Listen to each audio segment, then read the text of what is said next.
Webinar series from Knowledge Marketing. We're focused on, as you know, issues related to publishing and media companies. We're really pleased today to have a guest speaker that we'll get to, but a little bit of housekeeping in order. First of all, as you guys know, if you have questions along the way, please submit them in through the GoToMeeting box, and Ryan will have a chance to answer those as those come along. In addition, we will record today's session, so for those of you that have other folks that you want to share this with, you'll have an opportunity to do so.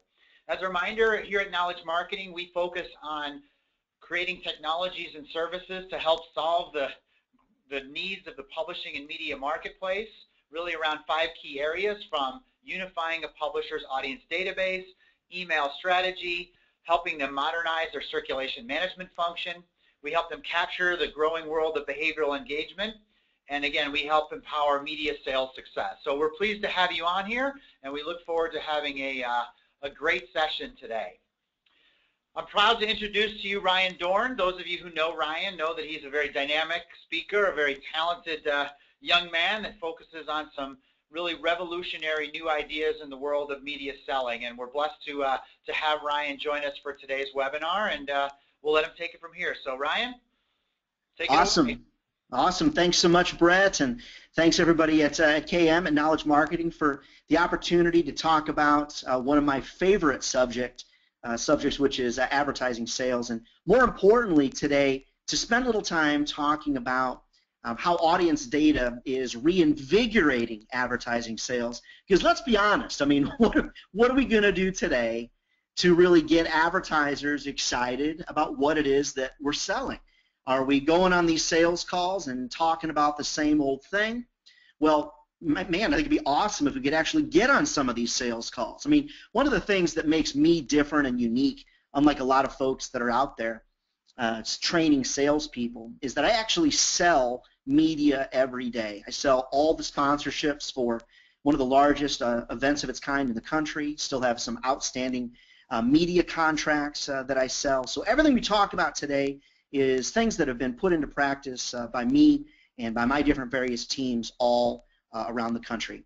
I've had a really awesome opportunity to, over the last 12 months, to spend some deep, detailed time with one of the largest publishers in the country, and I decided I really wanted to come back to sales, because sales is where my heart is at. And last year I wrote a book called Selling Backwards, and it's really one of the things that we're going to talk about today, and is really core to my 360 ad sales training system. What is selling backwards? Selling backwards is starting with the advertiser's needs, presenting them media products to meet those needs, as opposed to the way we've done it for years with those darn media kits. And some of you have been around sales as long as I have, 20 some odd years in media. And what we used to do is we'd grab that media kit on the first day of work. The publisher would give it to us. And then they'd say, all right, here's your Rolodex. Anybody out there remember actually having a Rolodex? Here's your Rolodex. Start dialing for dollars. And when someone accidentally picks up the phone, talk to them, pitch them our media offerings. Well, there was a time, I remember a time, when people would actually call to place an ad. That'll tell you how long I've been doing this, when people would actually call us to place an ad. Now, if we can get a meeting with somebody, wow, it's golden. It's a golden opportunity. So how can we use data to sell it backwards? Rather than the good old forward way of doing it, like we did it in the past, let's do it differently. Start with the advertiser and start with their needs. So over the course of the last 10 years, I've had the opportunity to work with just over 200 magazine titles in 7 different countries. And so I believe you're going to find my information to be tactical and practical as we roll forward. You know, I've had the chance to train over 3,000 salespeople. One of the coolest experiences of my life is this picture you see on the screen now. I was actually training salespeople in Berlin, Germany. You can see they're all wearing headsets. And the woman that's behind the podium is actively translating exactly what I said. And it's just an awesome experience. Here's the thing to remember about media sales. It doesn't matter if you're in Brainerd. It doesn't matter if you're in Davenport, Iowa. It doesn't matter if you're in San Diego or Berlin, Germany. Ad salespeople are struggling these days. Now, granted, it's not as bad today as it was just a couple years ago, but it's still a tough business out there. And that's why it's so important for us to use data to reinvigorate the sales process. Here's the 5 things we're going to cover today. Advertiser Education 101. I mean, we're dealing with advertisers that are digitally dazed. Social media, they're just saturated. They really don't know, what's up and what's down, and they're having a hard time running their own business. So how can we make sure we educate them about data? Number 2, using data in your pre-call setup. You're in your CRM tool, whatever it is. What are you going to do with that data to try to get to a meeting? Because that's kind of our ultimate goal, right? Getting to a meeting.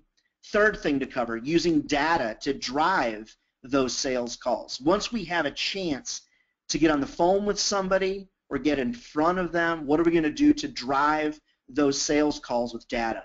Then what are we going to do about using data to drive return on investment for our customers? They all know that buzzword ROI, and they want more. They want to spend $1 and get $1 million.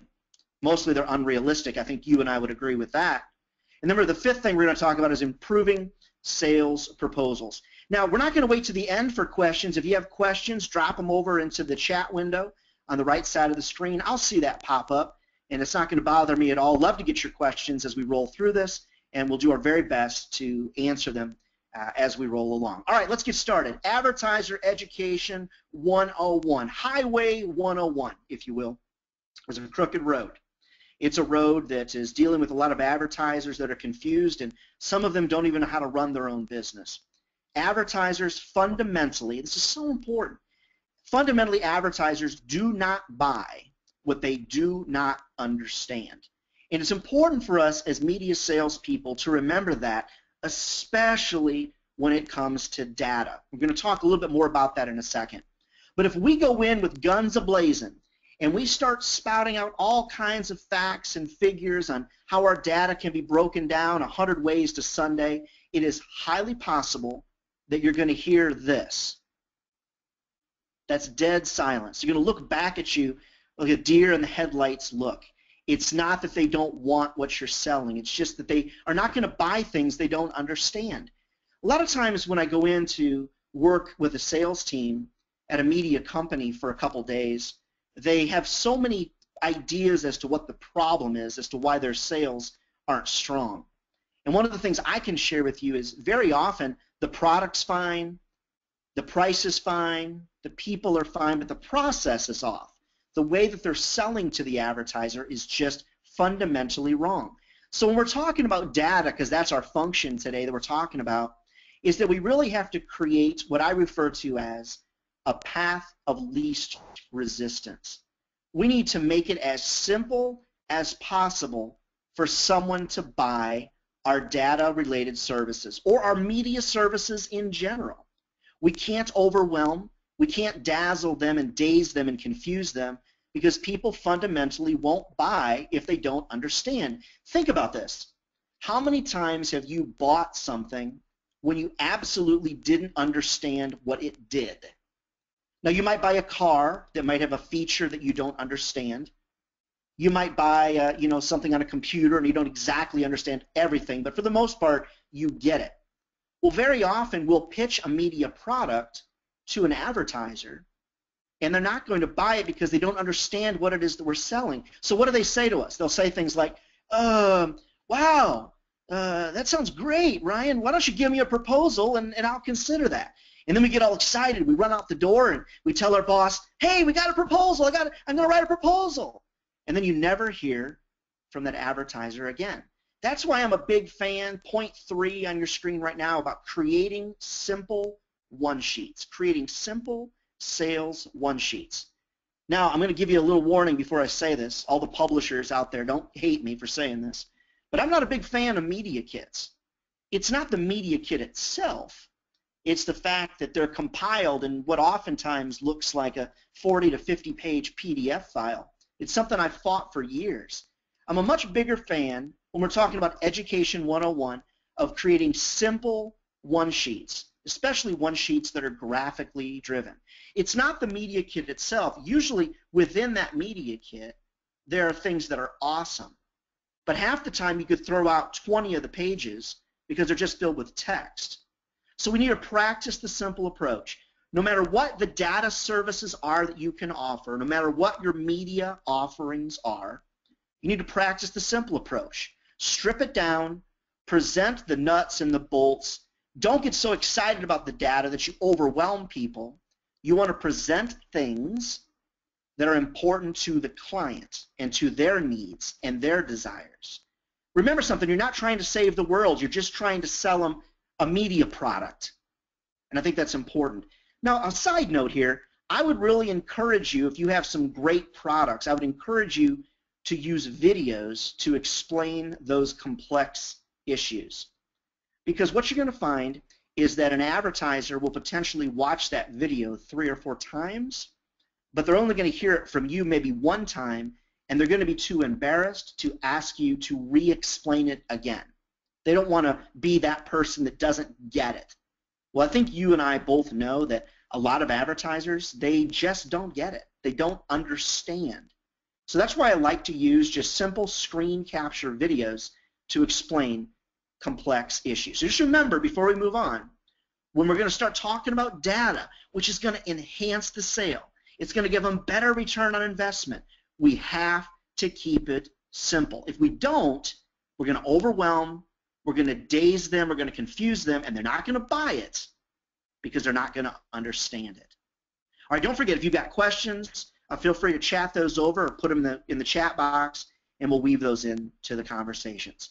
All right, so let's move forward. Using data in your pre-call setup or your pre-call process. So what does this mean? If you are a salesperson today and you don't have a prospecting process, if you're just doing it willy-nilly every day, you're doing yourself a disservice, you're doing your media company a disservice, you're doing your clients a disservice. So what we want to focus in here for just this conversation is one piece of the pre-call process, and that is my goal is to get an advertiser to a meeting. So as I'm writing these emails or leaving these voicemails, I need to ask myself this: what data do I have that's going to be important to that client? Because if the data you share is your circulation, readership, distribution, pass along, which is a bunch of baloney anyway, and I think we all could agree on that. I mean, there's so many things that you have to throw at them. What data is important to the client? Do they really care about your circulation? Do they really care about your readership? Or do we want to give them something better than that? I'm going to give you an example in a second. Ask yourself this as you're writing emails and leaving voicemails. What data might surprise the client? I mean, do you want to surprise them? Maybe you do, maybe you don't. Do you have some data as it relates ethically to their competition? Now, obviously, I threw in the word ethics there. It's important. We can't give away any type of data information that's not ethical. We want to always be above board. How about this? What data might make the client mad? Do you want to share that data? Yeah, I do. I love it. I love advertisers to get emotional. If you can get an advertiser emotional, you're going to close a deal, brother. You're going to close a deal. You've got to get them emotional. We'll talk more about that as well. Now, ask yourself this: what data might overwhelm the client? In terms of the emails you're sending, the voicemails you're leaving, you're trying to get them to a meeting on the phone or in person. What data might overwhelm the client? Maybe we want to avoid that piece of data. Lastly, how can you incorporate that into your pre-meeting sales templates? And what do I mean by that? Here's what I mean. I know from selling media myself that I'm going to have to reach out to a client 10 to 12 times, 10 to 12 times before I have a serious conversation with them about my media products. 10 to 12 touches. That's me, Ryan Dohrn, no scientific background here. It's just me doing what I do, selling sponsorships, selling media, selling ad pages, selling airtime. I know it's 10 to 12. So I have templates. I have 15 templates set into my CRM tool. And I use those templates when I'm prospecting. So let me give you an example of a template that I might use, but it's kind of a B+. It's not a great one. It's B+. And I'm going to show you how to use data to improve that. So I might send an email to Bob. Hi, Bob. I've got a really unique way to put your company in front of 15,000 potential new customers in the next 30 days. Could I have 10 minutes to share this new idea with you this week? I promise to not waste your time. 10 minutes is all that I need. Now let's break this down. Why is this a good template? Why is it a bad template? It's good because I've named Bob's name. It's good because I've mentioned new customers in the next 30 days. What's really good is at the end I've promised not to waste his time. Now I'm going to show you a better template using data in a second. Well, let's pause for a brief sidebar because this is about training today. Most salespeople are a colossal waste of time, period. End of statement. Most salespeople are a colossal waste of time. So if you ask yourself, why do clients not call you back? I'll tell you right now why they don't call you back. If you leave a voicemail, they don't call you back because they know that if they call you back, you're going to keep them on the phone for 30 minutes. Why won't an advertiser give you an in-person meeting? I know exactly why. Because they know if you come into their office, you're going to occupy their airspace for an hour, and they don't have an hour to give you. That's why I always say, I promise not to waste your time, 10 minutes. At the end of 10 minutes, I say, listen, you gave me 10, I've got more to share, but if we need to move on, we need to move on. I've never had someone say, get the heck out. So I think it's important. So now let's look at a data template, using data to revitalize or reinvigorate the sales process. Hi, Bob. I've discovered a small group of highly influential customers that have expressed interest in a product like the S100. So what is the S100? The S100 is Bob's product. Only Bob's going to know the name of the S100. Could I have 10 minutes to share an idea with you this week? I promise to not waste your time. 10 minutes. 10 minutes is all I need. Phone, email, in person, just let me know. Now, I'm going to have 10 to 15 templates like this in my box that I can just store and I can share. I might save them on my template manager and my CRM tool. I might save them in the signatures of my Outlook client. But I want to use data to be able to get that client excited about taking a meeting with me. Now, I didn't mention too much data to overwhelm him. I mentioned his product by name. I only need 10 minutes of his time. I'm telling you folks right now, I use templates like this all of the time, but I have many of them because I know it's going to take 10 to 12 touches before I have a serious conversation. That's why you really have to have the data, first of all, and then you need to have a CRM tool where you can actually do this in an effective manner, and that's important. So that's how you can use data in the pre-call process. I think it's all about getting the customer excited about taking a meeting with you. All right, so now you get to the meeting. And then what are we going to do during the meeting? I think it's important once you get access to this data, it's vividly important for you not to show up and blow up. That's so important. Salespeople, when they get a lot of data, they get sort of giddy. They kind of get a little reinvigorated, get a little high on this. The data, salespeople love data. They get so excited. And they have this sort of propulsion, if you will, to show up to a meeting and show up and blow up. Or sometimes I'll say show up and throw up, which is pretty graphic, I understand. But it's bad. I want you to remember this. Salespeople with data is very dangerous because you have to ask yourself this, are you dealing with a data Diane or are you dealing with like a normal Joe or a normal Joanne? Now let me ask you this. How many of you on this webinar today loved statistics in high school or college? You loved it. It was your favorite class. Now for those of you that raised your hand, I have a couple questions for you. If you loved statistics that much, why are you in advertising sales? That's the first thing, okay? The next thing is you're a rare bird, okay? Most people hated statistics. Most people hate math other than when it comes to adding up your commission check. So you have to ask yourself, I'm armed with all this data. I've got great data at my fingertips. And before I go on, let's talk about the data for a second. You know, whether you're using the KM tool set or not, I hope that you are. If you're not, what do you have? You have email addresses. You might have first name. You might have zip code. If you're using the KM tools, you might have some behavioral information. You might be able to break that down by age, demographic, all kinds of demographics and behaviors. But you have all this data, so what are you going to do with it? Are you going to show up and blow up and just blow the person's mind? That's what you're thinking. Instead, I encourage you to think about this. Do not present a buffet. Did you know that the vast majority of Americans don't like buffets?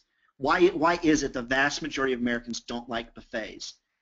Well, one of the reasons cited by one of the major national chains is that food on that buffet oftentimes gets stale, sits there too long. The other thing is, if you're presenting high-end data, you need to think of yourself as owning a high-end restaurant. The more expensive the restaurant gets, the simpler the menu becomes. Let me state that again. The higher end the restaurant, the simpler the menu becomes. You're not going to go to a high-end restaurant and see the same kind of menu as you get at Chili's or at Applebee's. You're going to see 6, 8, or 10 of the best things that they have to offer. So when it comes to data, you want to get specific, and you want to sell it backwards. Let me explain that again. Selling it backwards is all about starting with the advertiser's needs, not your products. See, what happens is most salespeople in the media business, you're armed with your media kit, you've rehearsed it, you've role-played it, and you're awesome at it. What you do is you show up to a sales call and you talk about your products. Instead, what you need to do on a sales call is understand what are the client's needs, goals, and desires. What is it they're trying to accomplish? What's keeping them up at night? Ask probing questions. What's one problem, if I could solve for you, I would be your hero? What's one thing you'd like to change about your marketing? What about your marketing is working right now? If your biggest competitor is Acme, what is Acme doing that's just making you angry? Where does Acme beat you? What do you do better than Acme? I mean, I've got 1,000 probing questions. But if you present a buffet, it can very often seem overwhelming. It also is not very specific. If you have good data, you can get granular, you can get specific, and as we roll through the presentation today, you're going to be able to really show them how to improve return on investment because you're going to get very, very specific. Last point on these sales calls. I could talk about hosting sales calls for an entire day. When I come in and train your sales team, we'll spend 2 hours on sales calls. Use competitive chaos to drive your sales call. Let me explain what that means, using competitive chaos to drive your sales call. Very often you'll spend so much time on a sales call, whether it's on the phone or in person, talking about your products rather than talking about the competitive environment the advertiser lives in. Before you go on a sales call, you want to find out who's their biggest competitor. What is it that that competitor is doing in the marketplace? What type of data products are they using? Advertising products, media products, billboards, etc. And the reason that competitive selling works, and it's very ethical, it's well above board, the reason competitive chaos selling works is because it plays with the advertiser's emotions, plays with their ego, plays with their wanting to be the best in their marketplace. Competitive chaos really drives media sales if you use it right. Let me give you an example, a media business. One of the key ways that you sell a billboard in the billboard business, you'll notice that on one block you'll see 3 ambulance chaser lawyers, or you'll see 4 doctors, or 3 banks, or 6 churches. Why is that? It's because one banker has driven by and seen his competitor on a billboard and thought, well, geez, I'm not going to be outdone by so-and-so, so I'm going to get the billboard on the other side of the street. It happens in every city, large or small, all across America. It's called competitive chaos selling. Do the same thing with data. You're able to call on someone and say, you know, I see that Acme, your biggest competitor, is really doing a lot of marketing these days. I have some very specific data in some very specific ways that I think that I can help you give Acme a run for the money. And when you're on that sales call, you want to show the data that can help. We're going to dig into that a little bit deeper. But remember something more important than anything else. Be careful not to show up and overwhelm with too much data. Find out what type of person you're dealing with on that sales call. If it's a data Diane, then download and dump and give data like you've never given it before. If it's a normal Joe or a normal Joanne, you might want to back that off a little bit. Maybe just a garden hose as opposed to a fire hose. Don't present a buffet. You've got to get specific, especially if you're going to manage that customer's expectations. So let's keep going. Let's talk on and about that sales call, and we'll get into proposals here in just a second. And don't forget, if you've got questions, chat them over. No problem. Happy to answer those questions for you during the presentation today. So what are we going to do to use data to drive return on investment, ROI, for the advertiser? About 3 years ago, I had this guy say to me, "Boy, Ryan, that ROI, that's the new buzzword, I guess, huh?" And I thought, oh boy. Return on investment has been around since the beginning of cavemen. That's why it is that wheels aren't square, because they realized if they rounded the edges, they got a much greater return on investment, okay? Return on investment is not a new buzzword. But you have to begin to explain to advertisers what return on investment really means. Because as we begin to sell more data, as we begin to dig deeper into our email lists, it's very important for us to start changing the way we talk about it. See, it used to be if you had a 10,000 list of emails, you would sell that just on a cost per thousand. Say it's $50 a thousand. Well, if someone said, well, I don't really want 10,000 names, I'd much prefer 5,000. Well, if the 10,000 list costs $1,000, you'd sell them 5,000 for $500. You'd cut the price in half because it's a smaller list. It's important for us to really have this conversation and to understand. They need to understand that smaller lists that are more highly targeted are going to be more expensive. We've got to start that conversation now, because the mindset has always been the smaller the list, the lower the price. And if we don't begin that conversation now, we're going to kill ourselves in the sale, just like we did with banner ads. When we used to give the banner ads away for free, and then we wanted to charge for them, and people would say, well, why are you charging me for it? You used to give it away for free. We have to begin the conversation to explain what data targeting or retargeting or behavioral targeting or demographic targeting, geographic targeting, we have to explain what that means. And we need to use good examples that make sense. Would you rather have 10 really good prospects, or would you rather have 1,000 chances? So what I like to do is use a lot of visuals. For example, the visual you see on your screen now. Let me ask you this question. Which is better for return on investment?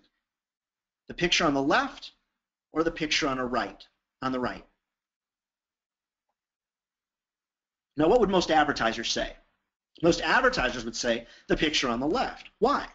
Why would they say that? They would say that because over the course of their media buying career as an advertiser, they've always been sold that bigger is better. They've always been sold that you should buy my magazine because they have the largest circulation. They've always been sold that I have the most amount of readers, because it was all about branding, and it was all about reach in this perspective. It was all about using what a lot of people refer to as a shotgun approach, casting a really, really big net over the sea to grab in as many fish as possible. Well, isn't that interesting? Isn't that an interesting analogy, if you will? And I'd like for you to use it. Most people think the bigger the net that you cast, the more fish you will catch. It's actually not accurate. If you actually talked to a commercial fisherman, this is what they would tell you. It's not the size of the net, it's where you place the net that's important. You could have a net the size of a football field, drop it in the ocean, and if you're in the wrong spot, it doesn't matter if you have one of the little nets you use to clean out your kid's fish tank. You're not going to catch any fish. It's important for us to begin to craft these conversations so that advertisers understand 10 great prospects or good prospects are better than 1,000 chances. Because when you're talking about return on investment and maximizing return on investment, now we're able to create e-newsletters and send them to a highly targeted list of people that are specific for you. Now we're able to craft banner advertising so that not every single person sees your banner ad, only those that it applies to will see your banner ad. What's the perfect marriage? The perfect marriage is between the perfect message and the perfect audience. So it's two-sided. It's about creating a very compelling message, but it's really about putting that message in front of the right targeted group of people. Let me give you another example. If you had an e-newsletter list and it was 1,000 doctors, let's just say that it's priced at $1,000 for 1,000. Well, then all of a sudden you're able to take those doctors and whittle that list down to oncology or to pediatrics. The list just got a lot smaller. In the old days of thinking, you would charge less because the list is smaller. No, because the list is so highly targeted, you're actually going to charge more. And it's going to be a fundamental shift of conversation. It's going to be a fundamental shift in pricing and a fundamental shift in promotion. But it's important for us to have these conversations now, because if you really want to ramp return on investment for your advertisers, you have to have the perfect marriage, which is between the perfect message and the perfect audience. Now, we can target these folks based upon so many different things, based on what they click on in an e-newsletter or on a website, their age, where they live, a combination. I gave an example not that long ago. What if you sent out an e-newsletter to the same group of people, and 5 of those people every single time clicked on green cabbage? Every single time they clicked on green cabbage. Well, when I'm going to talk to the guy that sells green cabbage, do I want to send it out to the massive list of everybody and just hope that someone clicks on green cabbage? Or do I want to center it in and focus in like a laser on those 10 or 15 people that every single time clicked on green cabbage? What's going to give him better return on investment? It's going to be the highly targeted list. But you'll say, oh, Ryan, but that's more expensive. You just told me its price is everything. When it comes down to the end, it always comes down to price. Listen, the reason it comes down to price is because you've done a crappy job differentiating yourself from the competition. That's why it comes down to price, because you've done a poor job as a salesperson, and I'm at fault too. I'm not perfect.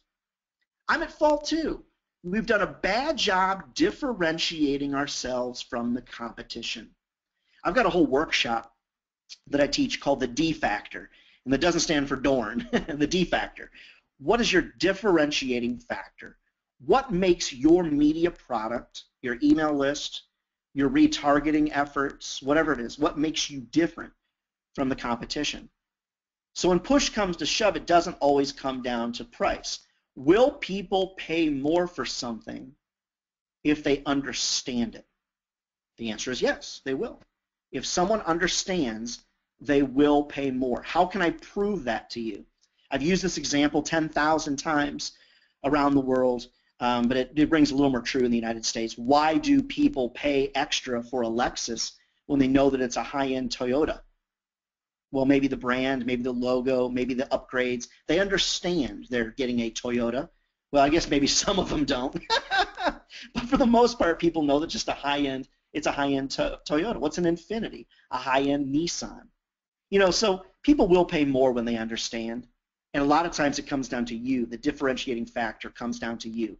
Now, the reason the screen that you have in front of you is so important is because I really want you to focus in and understand that visuals are important when it comes to selling data. This is a new conversation for a lot of you. For a lot of you, your brain is swelling. I mean, that's why I named my company Brain Swell Media. Probably 10 years ago in Austin, Texas, when selling the internet was almost brand new, 10, 12 years ago, I looked out across the group of around maybe 60 people, and they all were staring me back in the face as if I was speaking a foreign language. And at that time, I think I was working for Morris Communications, a great magazine newspaper company out of Augusta, Georgia. I said, if I ever start my own company, I'm going to call it Brain Swell Media, because it looks like all of your heads are about to explode. Just remember something. This is about challenging you. It's about challenging the norm. Using visuals is so important in the sales process. And whether it's the video, the visuals just have to be strong, they have to be solid, and it's going to really help you when we're talking about these proposals. And that's our next to the last point. improving sales proposals. Data adds substance to the proposal. Data is what's going to increase the return on investment impact for that customer. So when you're building these proposals, it's really, really important for you to understand that most media, especially in the digital space, is just vapor. Data is factual. It is actually tangible. It's not something that's just out there floating in space. You can show it to the client. But it's important when you're talking about data in these proposals that you manage expectations from day one. You just have to manage those expectations from day one. There's a wonderful saleswoman that I've worked with for, oh my goodness, probably 15 years. Her name is Mary. She's awesome, awesome saleswoman, sales rep. And she is genius when it comes to managing customer expectations. So let's talk about that. When you're crafting these proposals, they need to contain strong visuals. Try to keep your proposals to a couple pages or less. If you can, try to create packages. I mean, those of you that know me well know that I'm a big guy when it comes to packages. I love packages, especially visual packages. But it's important for you to manage the expectations because when it comes to data, the expectations are going to be huge. I mean, think about it. Most advertisers expect to spend $1,000 and make $10,000 back. I mean, the advertisers are just unbelievably unrealistic and confused when it comes to expectations. So you have to manage those from day one. In the proposal, you want to be able to use the data to show that your media offering is going to be a lot more targeted. It's going to be a lot more cost effective. And based upon past experiences, this is potentially what the expected results would be. I'm going to walk the advertiser through this, though, and say, listen, based upon somebody else that had a similar product and service, this is what we did, and this is what occurred, as long as it's after the fact and it's not proprietary. Obviously, you want to make sure that you maintain high ethical standards in your selling practices. But expected results, you just need to be clear for them to understand expected. Now, for me, how many times have I explained this to an advertiser and had them come back afterwards and be upset? Thousands of times, people. Thousands. Literally thousands. I'm in sales. I'm prone to exaggerate. I'm not. Thousands of times. I've said, you're going to get, what if you got 10 leads? Would you be happy? Oh, yeah, Ryan. Tell you what, buddy, if you bring in 10 leads, I'm going to kiss you right on the lips. Well, you bring in 12 leads, and they call you up and they say, yeah, no, we're not going to renew. We just didn't get the results we expected. Well, we gave you 12, and I said we were only going to bring you 10. Well, we just thought we were going to get a few more than that. I'll refer them back to the email, refer them back to the conversation. I just had a phone call within the last week with a salesperson that I'm coaching right now that was struggling. And I said, well, tell me, what was the advertiser's response? Well, remember, Ryan, I emailed them and said that we probably could expect somewhere between 25 and 30 leads. And, we brought in right about 30, and they were unhappy. I said, remind them of the email. Oh, no, I don't want to do that. I don't want to tick them off. Well, you're not going to tick them off. Just remind them of the conversation you had. You're doing the best that you can to manage their expectations. In the proposals, I'm not afraid. I know a lot of you will disagree with this. I'm not afraid to talk about expected results. Now, I'm very careful to underpromise and overdeliver. But the expected results versus the promised results, always talk about expectations. Shoot low, hope for high. The other thing when it comes to proposals is you really want to look and test out proposals in kind of an A/B testing environment. Most media companies never do that. What do I mean by A/B testing of proposals? Let's just say that you have two people on your sales team, Bob and Julie. You might have Bob use one proposal template. You might have Julie use a different type of template. Maybe Bob's are all Excel spreadsheet based and Julie's are a lot more visual. You want to use those proposals over the course of 10 advertisers each and see which one is working better. It's called rinse and repeat. The number of times that media companies don't use A/B testing it's flabbergasting to me. It's also amazing to me the number of times that I see serious media companies that use 30-page slide decks in their sales process that are generic and that are not customized to the client that they're calling on.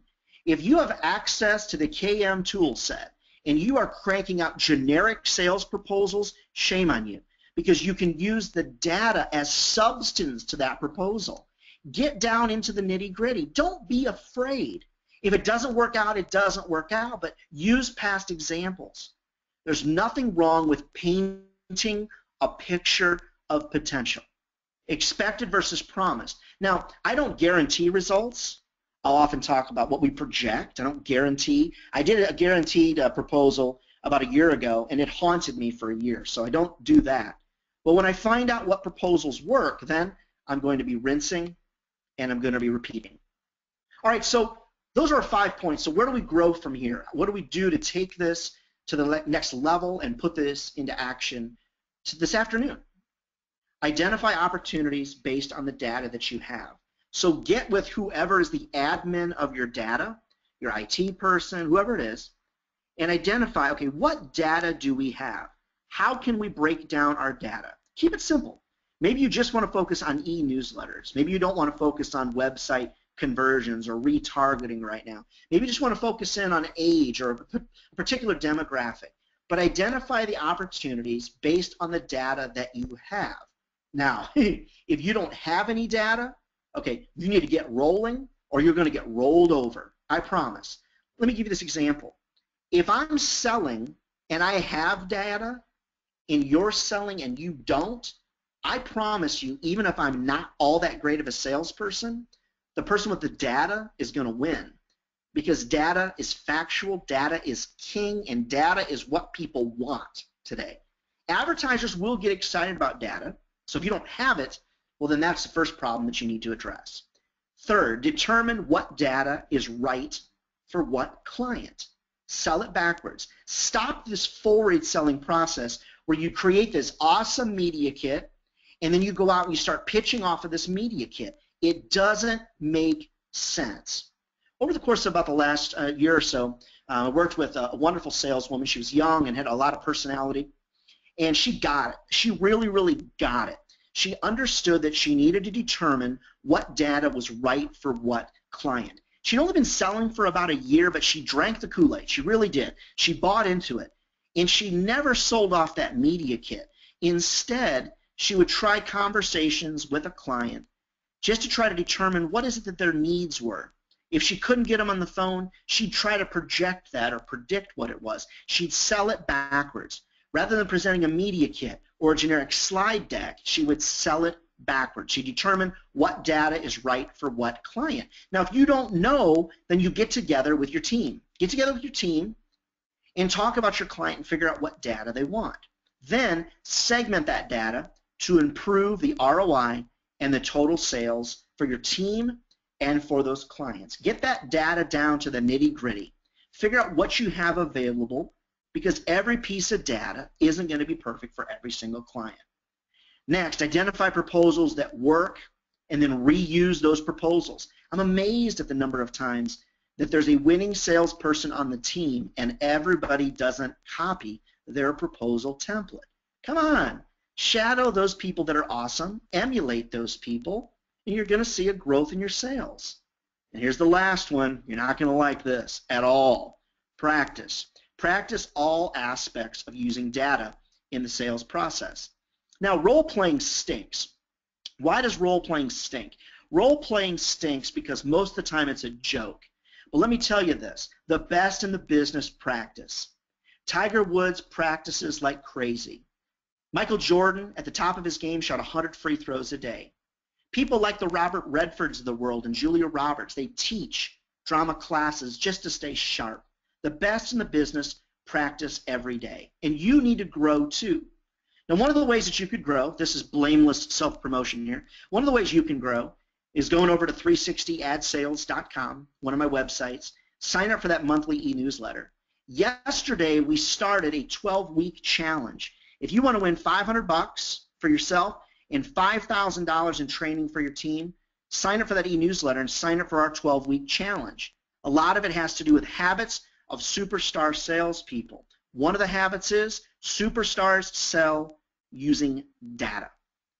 So where are you going to grow? You're going to have to take care of it yourself. Your company's not going to do it for you. Your boss isn't going to do it for you. You have to be the leader of your own destiny, and I know that you can do it. Selling backwards is not hard. It's just a foreign concept to so many of you. I hope that you're able to take away 4 or 5 things from this, whittle those down to 1 or 2 things that you can put into action today. And if you haven't had an opportunity to meet the fine folks at Knowledge Marketing, you need to do that. They are there to help you in every step of the way. And I think that Brett or someone from your team wants to talk about the Reboot event, which is another great opportunity to learn. Yes, thank you so much, Ryan. You know, Ryan and Knowledge Marketing and others, out there share this passion for improving the way that salespeople work. And we've partnered with the folks at PubExec, along with a mutual friend of Ryan and I's, Drew Davis, in New York, coming up here in November for a new event about called Reboot, Radically Transforming Media Sales. And I think you're going to hear a continuing theme from folks like Knowledge Marketing, from Ryan Dohrn, from different organizations, trying to keep pushing forward sales as a professional skill. A lot of times people just assume that with all the change in the industry, salespeople will be able to keep up and that they'll automatically transform the way they sell. And I think as Ryan has shown you today and through his program, as well as events like Reboot, that sales is a profession. Just like being a doctor is a profession, so is selling. And we all believe very strongly that personal training, adopting new ideas, learning, working hard, incorporating things like data and information into the way you sell is really the path forward. So if you're interested, go out and check it out. You can look up Reboot Sales Event through PubExec and have an opportunity to come out and learn some new skills in addition to some of the stuff that Ryan has talked about today. So, we're out of time. We really want to thank everybody for showing up. Hopefully you've learned a lot. I can see by the attendance that we really had a great group today. We'll talk to you guys again next month. Certainly go out to Ryan's website, look up his information, and again, thank you so much. We look forward to seeing you guys again next month. Take care, and thanks again, Ryan. You bet. Take care, everybody.